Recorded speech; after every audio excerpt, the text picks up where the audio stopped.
আজকে সম্পূর্ণ নতুন রেসিপি দেখাচ্ছি। ডাবের জল দিয়ে চিংড়ি মাছ ক্যারি, চিংড়ি মাছের মালাই ক্যারি। ঠিক আছে, কিভাবে করছে বাবু একটু সবাই ভালোভাবে দেখে নাও।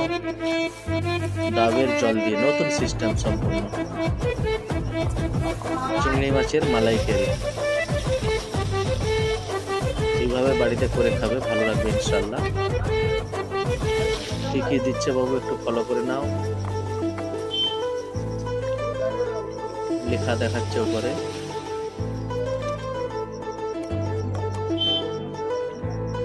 রান্না কমপ্লিট। বাবা আর মেয়ে খাওয়া শুরু করেছে। ভিডিওটি ভালো লাগলে সাবস্ক্রাইব করে দেবে, লাইক করবে, শেয়ার করবে, কমেন্ট করবে।